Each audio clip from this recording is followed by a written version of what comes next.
Students exercise है जी 1.6 question number 1 part number 6 और हम इन इक्वेशंस को सॉल्व करेंगे और इसके लिए हम जो है वो मैट्रिक्स इन्वर्जन मेथड जो है वो यूज करेंगे। सबसे पहले तो क्या करेंगे कि x y के जो कोफिशिएंट्स हैं हम इनका एक मैट्रिक्स बनाएंगे। x का कोफिशिएंट 4 था, y का कोफिशिएंट 1 था, x का कोफिशिएंट -3, इस y का कोफिशिएंट -1 था। इसका हमने एक स्क्वायर मैट्रिक्स बनाया और उसका नाम रखा A।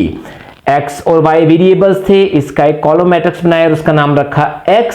उसके बाद जो कांस्टेंट्स थे उनका एक कॉलम मैट्रिक्स बनाया और उसका नाम रख दिया जी b। इस मैट्रिक्स A का हमने डिटर्मिनेंट फाइंड कर लिया 4 × -1 -1 × -3, 4 1 4 -4 and minus plus 3 1 3 difference and subtract होते हैं और आंसर पर बड़ी वैल्यू का साइन लगता है। तो A डिटर्मिनेंट आया हमारे पास -1।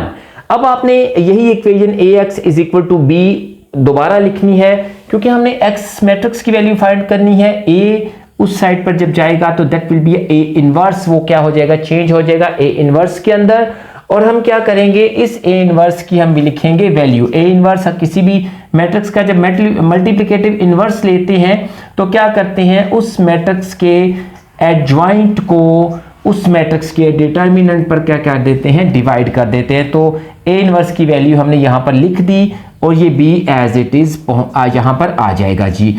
a डिटर्मिनेंट जो था उसकी वैल्यू क्या थी जी, -1, तो हमने लिख दिया -1। एडजॉइंट लेंगे और जब हम एडजॉइंट फाइंड करेंगे तो ये देखें डायगोनल में आपने जगह चेंज करनी होती है, हमने डायगोनल में जगह चेंज कर दी और डायगोनल में ही हमने क्या करना होता है, साइन चेंज करने होते हैं। तो हमने +1 को क्या किया जी, -1 कर दिया और -3 को हमने कर दिया +3।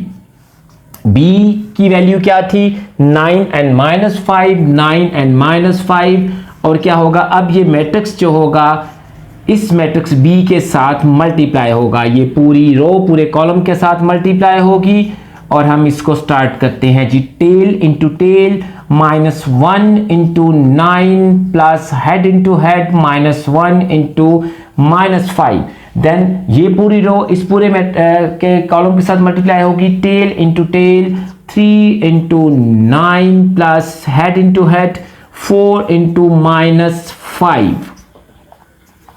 ये एज इट इज कॉपी होगा जी, -9 माइनस प्लस, तो ये क्या होगा जी, +5 हो गया। 9 3 = 27 एंड 4 5 = 20। 1/-1 ये ऐसे ही आता जाएगा। डिफरेंट साइन सब्ट्रैक्ट होते हैं, आंसर पर बड़ी वैल्यू का साइन लगता है। डिफरेंट साइन सब्ट्रैक्ट होते हैं, आंसर पर बड़ी वैल्यू का साइन लगता है। तो देखिए स्टूडेंट्स, क्योंकि -1 ने जब यहाँ पर डिवाइड होना है तो वो सिर्फ क्या करेगा, इनके साइंस चेंज करेगा। तो इसकी आएगी आंसर 4 एंड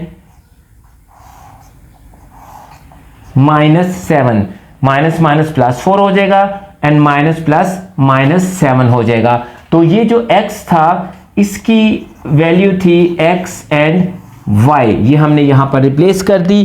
तो स्टूडेंट इस तरह x की जो वैल्यू आई है वो आई है 4 और जो y की वैल्यू है वो है -7। तो स्टूडेंट्स, अगर आपको हमारा मेथड आसान लगता है तो आप हमारे चैनल को सब्सक्राइब करें, हमारी वीडियोस को जो है वो शेयर करें और इसके अलावा भी अगर आप हमसे कोई एक्सरसाइज सॉल्व करवाना चाहते हैं तो आप हमें कमेंट्स में लिख सकते हैं।